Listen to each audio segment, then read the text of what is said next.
Sir ಈಗ ಸಮಾಜ ಒಂಥರ ಒಡೆದು ಇಬ್ಬಾಗ ಆದಂಗೆ ಆಗಿದೆ ಸರ್. ಟ್ರಸ್ಟಿಗಳ ಪ್ರಕಾರ ಒಂದಿಷ್ಟು ಜನ, ಸ್ವಾಮೀಜಿಗಳ ಪರ ಒಂದಿಷ್ಟು ಜನ, ಸಂಘ ಮತ್ತು ಟ್ರಸ್ಟ್ ನಡುವೆ ಅದೊಂದು ರೀತಿಯಾದಂತಹ ಫೈಟ್. ಇದಕ್ಕೆ ಪರಿಹಾರ ಏನು ಸರ್? ಮೇಡಮ್, ಇದೆಲ್ಲ ತುಂಬಾನೇ ನಮಗ್ ನೋವಾಗಿರ್ತಕ್ಕಂಥದ್ದು. ತಾವ್ ಹೇಳಿರೋ ಮಾತಿಗೆ ನಾನು ಉತ್ತರವನ್ನ ಕೊಡೋದಕ್ಕಿಂತ ಮುಂಚೆ, ಈ ಹಣದ ಅವ್ಯವಹಾರ ಆಗಿದೆ ಅಂತೇನು ಈ ಸುದ್ದಿ ಬಂತಲ್ಲ ಮೇಡಮ್, ಬಂದಾದ ನಂತರ ಯಾವುದೇ ಚೆಕ್ಕಿಗೆ ಸಹಿ ಹಾಕಂತ ಅಥಾರಿಟಿ ಸ್ವಾಮೀಜಿಗಳಿಗೆ ಇರೋದಿಲ್ಲ. ಹಲೋ, ಹೇಳ್ರಿ ಕೇಳಿಸ್ತಿದೆ. ಯಾವುದೇ ಸಹಿ ಹಾಕದೆ ಅದು ಏನಿದ್ರು ಟ್ರಸ್ಟ್ ಅಲ್ಲಿ ಆ ಕಾರ್ಯದರ್ಶಿಗಳಿಗೆ, ಅಧ್ಯಕ್ಷರಿಗೆ ಮಾತ್ರ ಆ ಪವರ್ ಇರುತ್ತೆ. ಅದು ಏನೇ ಇದ್ರು ವ್ಯತ್ಯಾಸ ಮಾಡೋದು ಅವ್ರೇ ಅಂತ ಹೇಳಲಿಕ್ಕೆ ಬಯಸ್ತೇನೆ ನಾನು. ಒಂದು ಎರಡನೇ ವಿಷಯ ಏನಂತಂದ್ರೆ, ಏನು ಈ ಗೊಂದಲಗಳೇನು ನಡೀತಾ ಇದೆ, ಈ ಗೊಂದಲಗಳ ಸೃಷ್ಟಿಯಾಗಿದ್ದು ಈ ಹಣಕಾಸಿನ ವ್ಯವಹಾರದಿಂದ ಬಿಟ್ರೆ ಮತ್ತೆ ಯಾವ್ದ್ರಿಂದನೂ ಇಲ್ಲ ಮ್ಯಾಮ್. ಈ ಹಣಕಾಸನ್ನ ಇವ್ರೇನು ಪ್ರತಿ ಏನು ಬೆಳ್ಳಿ ಚಿನ್ನ ಬೆಳ್ಳಿ ಉಚ್ಚಾಟನೆ ಮಾಡಿದ ಮೇಲೆ ಈ ಬಿಕ್ಕಟ್ಟು ಸೃಷ್ಟಿಯಾಗಿದೆ ಅಂತ ಅನ್ಸುತ್ತೆ ಸರ್? ಇಲ್ಲ ಇಲ್ಲ ಇಲ್ಲ, ಇದು ದಯವಿಟ್ಟು ತಪ್ಪು ಕಲ್ಪನೆ, ಇದನ್ನ ತಪ್ಪಾಗಿದೆ. ಅವ್ರು ಯಾವಾಗ ಲೆಕ್ಕ ಕೇಳಕ್ ಶುರು ಮಾಡಿದ್ರು ಅವಾಗ ಅವ್ರನ್ನ ಉಚ್ಚಾಟನೆ ಮಾಡ್ಲಾಯ್ತು. ಈ ಮೊನ್ನೆ ಏನು ರೀಸೆಂಟ್ ಲೆಕ್ಕ ಕೇಳಕ್ಕೆ ಶುರು ಮಾಡಿ, ಈಗ ಚಂದ್ರಶೇಖರ್ ಪೂಜಾರ್ ಅವ್ರು ಹೇಳ್ದಾಗೆ 1 ತಿಂಗಳಿಂದ ನಾವು ಡೇಟ್ ಅನ್ನ ನಿಗದಿ ಮಾಡಿದ್ವಿ ಅಂತ ಹೇಳಿದ್ರು. ಬಟ್ ಇವ್ರನ್ನ ಉಚ್ಚಾಟನೆ ಮಾಡಿ ಇನ್ನೂ 10 days ಆಗಿಲ್ಲ. ಹಾಗಾಗಿ ಹೌದ್ರಾ, ಈ ಹಿಂದೆನೆ ಇವರೆಲ್ಲ ನಿಗದಿ ಮಾಡ್ಕೊಂಡಿದ್ರು ಇಂಥ ದಿವಸ ನಾವು ಮೀಟಿಂಗ್ ಮಾಡ್ತೀವಿ ಅಂತ ಹೇಳಿ. ಇದು ನೀವ್ ಹೇಳ್ದಾಗೆ ಇದು ಸರಿ ಹೋಗ್ಬೇಕು ಅನ್ನೋದಾದ್ರೆ, ಎಲ್ಲಿ ಯಾವುದೇ ಒಂದು ವಿಚಾರದಲ್ಲಿ ಎಲ್ಲಿ ಅವ್ಯವಹಾರಗಳ ಹಾಕ್ದೇನೆ ಎಲ್ಲರನ್ನೂ ವಿಶ್ವಾಸಕ್ಕೆ ತಗೊಂಡು ಸಮಾಜಕ್ಕೋಸ್ಕರ ಯಾರು ಸಮಯವನ್ನ ಕೊಡ್ತಾರೆ, ಸಮಾಜಕ್ಕೋಸ್ಕರ ಯಾರು ದುಡಿತಾರೆ ಅಂತವ್ರನ್ನ ಜೊತೆಲಿ ಇಟ್ಕೊಂಡು ಮುಂದೆ ಹೋಗೋದ್ರಿಂದ ಸಮಾಜ ಒಳ್ಳೇದಾಗುತ್ತೆ, ಸಮಾಜ ಅಭಿವೃದ್ಧಿ ಆಗುತ್ತೆ. ಏನು ನಿರ್ಗತಿಕರಿಗೆ ಟ್ರಸ್ಟಿಗಳನ್ನ ಬದಲಾವಣೆ ಮಾಡ್ಬೇಕು, ಸ್ವಾಮೀಜಿಗಳನ್ನ ಬದಲಾವಣೆ ಮಾಡ್ಬೇಕೇನು? ಹಲೋ, ಏನಂದ್ರಿ ಮೇಡಮ್? ಟ್ರಸ್ಟಿಗಳ ಬದಲಾವಣೆನೂ ಮಾಡ್ಬೇಕು ಮತ್ತೆ ಸ್ವಾಮೀಜಿಗಳ ಬದಲಾವಣೆಗಳನ್ನು ಮಾಡ್ಬೇಕೇನ್ರಿ ಸರ್? ಅದನ್ನ ನಾನು ಹೇಳಲಿಕ್ಕೆ ಆಗೋದಿಲ್ಲ ಮೇಡಮ್. ಅದು ಕಾನೂನಿನ ಚೌಕಟ್ಟಿನಲ್ಲಿ ಟ್ರಸ್ಟಿಗಳನ್ನ ಯಾವ ರೀತಿ ಬದಲಾವಣೆ ಮಾಡೋದು, ಸ್ವಾಮೀಜಿಗಳನ್ನಂತೂ ಬದಲಾವಣೆ ಮಾಡೋಂತ ಪ್ರಶ್ನೆನೇ ಇಲ್ಲ ಯಾವ ಕಾರಣಕ್ಕೂ. ಯಾಕಂದ್ರೆ ಸ್ವಾಮೀಜಿಗಳದ್ದು ಒಂದು ಸಹಿತ ಕಳಂಕ ಇಲ್ಲ, ಯಾವ್ದು ಹಣ ಕದ್ದಿರೋದಿಲ್ಲ, ಯಾರಿಗೂ ಕೂಡ ಕೆಟ್ಟದಾಗ ಮಾತನಾಡೋದಿಲ್ಲ, ಯಾವ್ದು ಚಾರಿತ್ರ್ಯದ ಬಗ್ಗೆನೂ ಕೂಡ ಯಾವ್ದು ಕೆಟ್ಟ ಅಪಪ್ರಚಾರ ಇಲ್ಲ ಅವ್ರ ಬಗ್ಗೆ. ಅವರು ಭಕ್ತರ ನಡುವೆ ಯಾವಾಗ್ಲೂ ಕೂಡ ಅವ್ರ ಜೊತೆಗಿರ್ತಕ್ಕಂಥವ್ರು. ಅವರ ಮೇಲೆ ಯಾವ್ದಾದ್ರು ಆಪಾದನೆ ಬಂದ್ರೆ ಅವ್ರನ್ನ ಉಚ್ಚಾಟನೆ ಮಾಡ್ಲಿ. ಅವ್ರ ಮೇಲೆ ಯಾವ್ದೋ ಆಪಾದನೆ ಇಲ್ಲ, ಅನಾವಶ್ಯಕವಾಗಿ ಲೆಕ್ಕ ಕೇಳಿದ್ರು ಅಂದ ತಕ್ಷಣನೇ ಇವ್ರು ಉಚ್ಚಾಟನೆ ಮಾಡ್ತಾರೆ ಅಂದ್ರೆ ಇದಕ್ಕೆ ಅರ್ಥ ಏನಿದೆ ಅಂತ ನಾನ್ ಕೇಳಲಿಕ್ಕೆ ಬಯಸ್ತೇನೆ. ಹೇಳ್ರಿ ಚಂದ್ರಶೇಖರ್ ಅವ್ರು, ಏನ್ ಅರ್ಥ ಇದು ನಿಮ್ಮ ಅವ್ಯವಹಾರಕ್ಕೆ?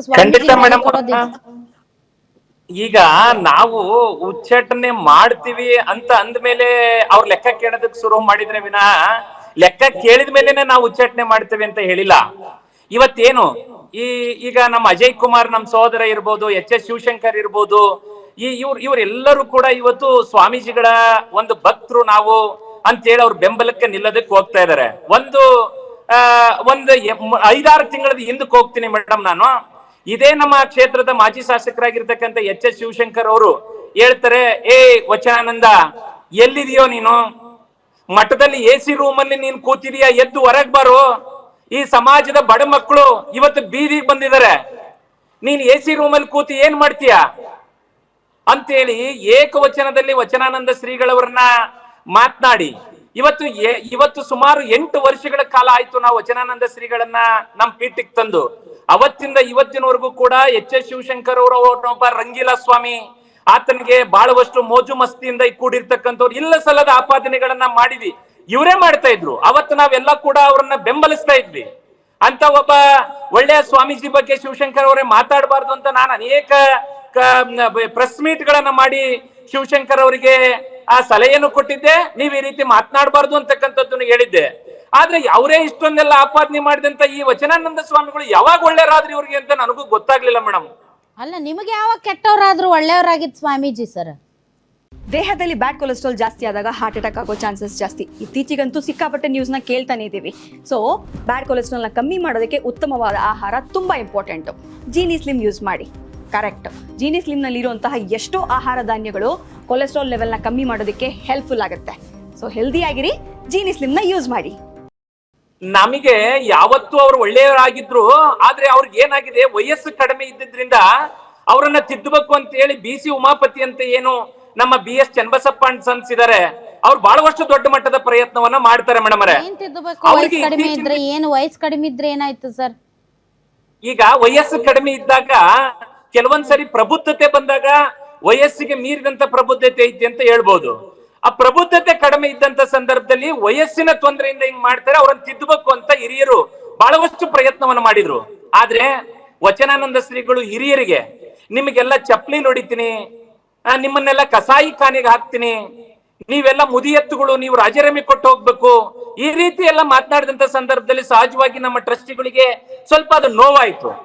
ಅದು ನಾವು ಉಮಾಪತಿ ಅವರು ಮತ್ತೆ ಚಂದ್ರಶೇಖರ್ ನಾನು ಬಹಳಷ್ಟು ವಚನಾನಂದ ಶ್ರೀಗಳವ್ರನ್ನ ಸರಿ ಬಿಡ್ರಿ ಸರ್, ಇಬ್ರು ಸೇರಿ ಎಲ್ಲಾರು ಸೇರಿ ಪೀಠನ ಹಳ್ಳ ಹಿಡಿಸಿದ್ರೆ ಇಂದಂಗ ಆಯ್ತು ಈಗ. ಖಂಡಿತ ಇಲ್ಲ ಮೇಡಮ್, ಖಂಡಿತ ಈ ಪಂಚಮಸಾಲಿ ಪೀಠ ಹಳ್ಳ ಹಿಡಿಯೋದಕ್ಕೆ ಯಾವ ಕಾರಣಕ್ಕೂ ಬಿಡೋದಿಲ್ಲ, ಅದು ಹಳ್ಳ ಹಿಡಿಯೋದಿಲ್ಲ. ಏನೇ ಇದ್ರು ಕೂಡ ಈ ಗೊಂದಲ ಸರ್ ಈಗ ಅದೇನು ಚಪ್ಪಲಿ ಅಂತ ಅದಂತ ಇದಂತ ಏನೇನು ಬರಬಾರ್ದು. ಪೀಠ ಅಂದ್ರೇನು, ಪೀಠದ ಮರ್ಯಾದೆ ಅಂದ್ರೆ ಏನು, ಎಲ್ಲ ಮಣ್ಣಾಗ್ ಮಣ್ಣ.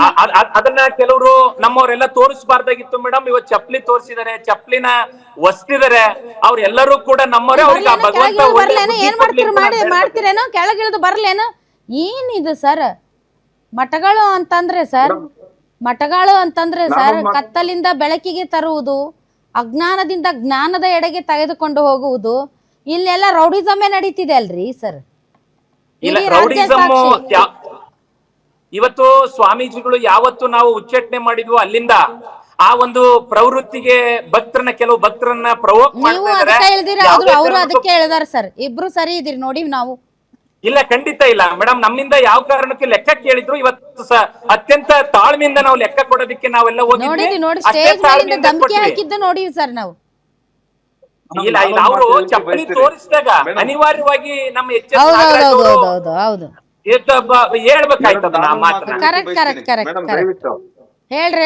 ದಯವಿಟ್ಟು ನಾನೊಂದ್ ಮಾತು ಹೇಳಲಿಕ್ಕೆ ಬಯಸ್ತೇನೆ. ಈಗ ತಾನೇ ಅವ್ರು ಚಂದ್ರಶೇಖರ್ ಪೂಜಾರ್ ಅವ್ರು ಹೇಳಿದ್ರು, 5-6 ತಿಂಗಳ ಕೆಳಗೆ ಶಿವಶಂಕರಣ್ಣವರು ವಚನಾನಂದ ಶ್ರೀಗಳಿಗೆ ಹೆಂಗ್ ಬೇಕಂಗ್ ಹಿಗ್ಗಮುಗ್ಗ ಬೈತಾ ಇದ್ರು, ಈಗ ಯಾವಾಗಿಂದ ಒಳ್ಳೆಯರಾದ್ರು ಅಂತ ಹೇಳಿ ನೀವು ಅವ್ರಿಗೆ ಒಳ್ಳೆ ಪ್ರಶ್ನೆ ಕೇಳಿದ್ರಿ, ನಿಮಗೆ ಯಾವಾಗ ಕೆಟ್ಟರಾದ್ರು ಅಂತ ಹೇಳಿ. ಅದೇನೇ ಇರ್ಲಿ, ವಚನಾನಂದ, ನಾನು ಅವಾಗ್ಲೇ ಹೇಳ್ದೆ, ವಚನಾನಂದ ಶ್ರೀಗಳವ್ರನ್ನ ಕಟ್ಟುಪಾಡು ಮಾಡಿ ಬಂಧನದಲ್ಲಿ ಇಟ್ಬಿಟ್ಟಿದ್ರು. ಹಾಗಾಗಿ ಸ್ವಾಮೀಜಿಗಳು ಹೆಚ್ಚಾಗಿ ಜನರ ಸಂಪರ್ಕಕ್ಕೆ ಹೋಗದೇ ಇರೋ ನಿಟ್ಟಿನಲ್ಲಿ ಅವ್ರನ್ನ ಕೂಡಾಕ ಅಂತ ಒಂದು ಕೆಲಸ ಮಾಡಿದಾಗ ಸಮಾಜದ ಏಳಿಗೆಗೋಸ್ಕರ ಅವ್ರನ್ನ ಕೂರ್ಸಿರ್ತಕ್ಕಂಥವ್ರನ್ನ ಒಳಗ್ ಕೂತಿದ್ರಲ್ಲ ಅಂತೇಳಿ ಸ್ವಾಮೀಜಿ ಅವರ ವಿರುದ್ಧವಾಗಿ ಮಾತಾಡಿದ್ದು ಸತ್ಯ. ಈಗ ನಾನ್ ಯಾಕೆ ಒಳಗ್ ಕೂತಿದ್ದೆ, ನಾನ್ ಯಾಕೆ ಹಿಂಗ್ ನಡ್ಕೊಂಡೆ ಅಂತ ಹೇಳಿ ಶಿವಶಂಕರಣ್ಣವ್ರ ಹತ್ರ ಸತ್ಯ ಬಿಚ್ಚಿಟ್ಟು ಹೇಳಾದ್ಮೇಲೆ ಅವರ ಪರಿಸ್ಥಿತಿ ಏನಂತ ಗೊತ್ತಾಗಿ ಇವತ್ತು ಅವರ ಬೆಂಬಲಕ್ಕೆ ನಿಂತಿದ್ದಾರೆ ಶಿವಶಂಕರಣ್ಣವರು.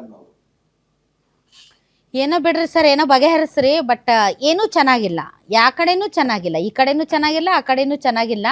ಇದು ಪಂಚಮಸಾಲಿ ಸಮುದಾಯ ಒಂಥರ ಅವರಿಗೆ ನೋವುಂಟು ಮಾಡುವಂತಹ ವಿಷಯ ಇದು. ಯಾಕಂದ್ರೆ ಆ ಕಡೆ ಕೂಡಲ ಸಂಗಮದ್ದು ಹಂಗೆ ಆಯ್ತು, ಈ ಹರಿಹರದ್ದು ಹಿಂಗಾಯ್ತು. ಇನ್ನೇನು ಮುರುಗೇಶ್ ನಿರಾಣಿ ಅವರು ಒಂದು ಮಾಡ್ಯಾರೇನ್ರಿ ಸರ್? ಮುರುಗೇಶ್ ನಿರಾಣಿ ಅವರು ಒಂದು ಮಠ ಮಾಡಿದಾರೆ, ಪೀಠ ಮಾಡಿದ್ದಾರೆ. ಇಲ್ಲ, ಮುರುಗೇಶ್ ನಿರಾಣಿ ಅವರು ಮಾಡಿಲ್ಲ ಮೇಡಮ್, ಎಲ್ಲಾ ಭಕ್ತರು ಸೇರಿ ಅಲ್ಲೊಂದು 3ನೇ ಪೀಠ ಮಾಡಿದ್ದಾರೆ. ಆಯ್ತು, ಈಗ ಆಯ್ತು, ಇನ್ನೊಂದು ಪೀಠ ಮಾಡ್ಬಿಡ್ರಿ ಸರ್, ಸರಿ ಹೋಗುತ್ತೆ. ಇರೋ ಪೀಠಗಳನ್ನ ಸಂಭಾಳಿಸಕ್ ಆಗ್ತಾ ಇಲ್ಲ ಮೇಡಮ್, ಇನ್ನೊಂದು ಪೀಠ ಮಾಡ್ಬಿಡ್ರಿ ಸರ್, ಆಗ ಸರಿ ಹೋಗುತ್ತೆ. ಮೇಡಮ್, ಸಮಾಜವನ್ನ ಯಾವ ಕಾರಣಕ್ಕೂ ತಳಮಟ್ಟಕ್ಕೆ ಹೋಗೋದಕ್ಕೆ ಬಿಡೋದಿಲ್ಲ. ನಾವೆಲ್ಲರೂ ಈಗ ಎಚ್ಚೆತ್ಕೊಂಡಿದೀವಿ, ತಪ್ಪು ಎಲ್ಲಿ ನಡೆದಿದೆ ಆ ತಪ್ಪನ್ನ ಸಮಾಜದ ಮುಂದೆ ತರಂತ ಒಂದು ಪ್ರಯತ್ನವನ್ನ ಮಾಡ್ತೇವೆ. ಏನು ಸಮಾಜಕ್ಕೆ ಕಳಂಕ ಬಂದಿದೆ ಆ ಕಳಂಕವನ್ನ ಹೋಗ್ಲಾಡಿಸಿ ಸಮಾಜವನ್ನ ಉತ್ತುಂಗಕ್ಕೆ ಒಯ್ಯ ಅಂತ ಕೆಲಸವನ್ನ ನಾವು ಮಾಡೇ ಮಾಡ್ತೀವಿ ಅಂತ ಹೇಳಲಿಕ್ಕೆ ಬಯಸ್ತೇನೆ ಮೇಡಮ್. ಪೀಠದಲ್ಲಿ ಮುಂದುವರಿತಾರ ವಚನಾನಂದ ಶ್ರೀಗಳು, 100ಕ್ಕೆ 100 ಮುಂದುವರಿತಾರೆ. ಯಾರಿಂದ ಹೊರ ಕಳಿಸ್ಲಿಕ್ಕೆ ಸಾಧ್ಯನೇ ಇಲ್ಲ.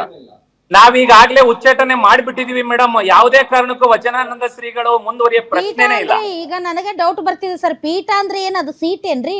ಕುತ್ಕೋತಾರಲ್ಲ ಸಿಂಹಾಸನ, ಅದೇನ್ರಿ ಸರ್ ಮೇಡಮ್? ಪೀಠ ಅಂದ್ರೆ ಕುತ್ಕೋತಾರಲ್ಲ. ಪೀಠ ಅಂತಂದ್ರೆ ಪಂಚಮಸಾಲಿ ಜಗದ್ಗುರು ಪೀಠ ಅಂತ ನಾವು ಕರಿತೀವಿ ಅದನ್ನ. ನಾವೀಗಾಗ್ಲೇ ಅವ್ರನ್ನ ಉಚ್ಚಾಟನೆ ಮಾಡಿದೀವಿ ಮೇಡಮ್ ಅವರೇ. ಯಾವುದೇ ಕಾರಣಕ್ಕೂ ವಚನಾನಂದ ಶ್ರೀಗಳು ಹರಿಹರ ಪಂಚಮಸಾಲಿ ಪೀಠದಲ್ಲಿ ಮುಂದುವರಿಯೋದಿಲ್ಲ. ನೋಡ್ರಿ, ಜಗದ್ಗುರುಗಳನ್ನ ನೀವು ಟ್ರಸ್ಟಿಗಳು ಯಾವಾಗ ಬೇಕಾದ್ರೂ ಉಚ್ಚಾಟನೆ ಮಾಡಬಹುದು. ಆ ಜಗದ್ಗುರು ಅನ್ನೋ ಪದವಿಗೆ ಎಷ್ಟು ಬೆಲೆ ಐತ್ ನೋಡ್ರಿ ಸರ್. ಭಾರಿ ಬೆಲೆ ಒಂದು ಇದೆ ಸರ್. ಆಟದ ಬೊಂಬೆ ಆಗ್ಬಿಟ್ಟಿದೆ ಮೇಡಮ್. ಇದಕ್ಕೆ ನಾನು ವಿಷಾದ ವ್ಯಕ್ತಪಡಿಸ್ತೀನಿ. ಸ್ವಾಮೀಜಿಗಳಂದ್ರೆ ಒಂದು ಆಟದ ಸಾಮಾನ್ ಆಗ್ಬಿಟ್ಟಿದ್ದಾರೆ. ಕಳೆದ 8 ವರ್ಷದಿಂದ ಸಿದ್ಲಿಂಗ್ ಸ್ವಾಮೀಜಿ ಅವ್ರನ್ನ ಉಚ್ಚಾಟನೆ ಮಾಡಿದ್ರು, ಈಗ ಇವ್ರನ್ನ ಉಚ್ಚಾಟನೆ ಮಾಡ್ತಾರಂತೆ. ನಾಳೆ ಇನ್ನೊಬ್ಬ ಸ್ವಾಮೀಜಿ ಕೂರ್ತಾರೆ, ಮತ್ತೆ ಅವ್ರನ್ನು ಮತ್ತೇನಾದ್ರೂ ತಪ್ಪನ್ನ ಹುಡುಕಿ ಇವ್ರ ತಪ್ಪನ್ನ ಮುಚ್ಕೊಳ್ಳಕ್ಕೆ ಮತ್ತೆ ಅವ್ರನ್ನ ಉಚ್ಚಾಟನೆ ಮಾಡ್ತಾರೆ. ಇದು ನಿರಂತರ ಆಗೋದಕ್ಕೆ ನಾವು ಯಾವ ಕಾರಣಕ್ಕೂ ಬಿಡೋದಿಲ್ಲ. ಅಲ್ರಿ ಸರ್, ಇದಕ್ಕೆ ಅಂತ್ಯ ಅಲ್ಲ ಆಗ್ತದೆ. ಜಗದ್ಗುರುಗಳನ್ನೇ ಮೇಡಮ್, ಗಿರ್ಗಿಟ್ಲೆ ಆಡ್ಸೋರ್ ನೀವು ಟ್ರಸ್ಟಿಗಳು, ಅವ್ರಿಗಿಂತ ದೊಡ್ಡ ಗುರುಗಳಾದ್ರಿ ನೋಡ್ರಿ. ಇದನ್ನ ಅಂತ್ಯ ಆಡ್ತೇವೆ. ಸಮಾಜಕ್ಕೆ ಒಂದು ನ್ಯಾಯ ಕೊಡಿಸಂತ ಒಂದು ಕೆಲಸವನ್ನ ಮಾಡ್ತೀವಿ. ಮಾಡ್ರಿ ಅದೇನೇನ್ ಮಾಡ್ತೀರಿ ಮಾಡ್ರಿ ಸರ್. ಕರ್ನಾಟಕದ ಪಂಚಮಸಾಲಿ ಸಮುದಾಯ ನಿಮ್ಮ ಈ ಒಂದು ಹಾರಾಟಕ್ಕೆ ಸಾಕ್ಷಿ ಆಗ್ತಾ ಇದ್ದಾರೆ. ಸೊ ಒಬ್ಬರನ್ನೊಬ್ರು ಕಾಲೆಳೆಯೋ ಈ ಹೋರಾಟದಲ್ಲಿ ಯಾರಿಗೆ ಬೆತ್ತಲಾಗ್ತಾರೋ ಗೊತ್ತಿಲ್ಲ.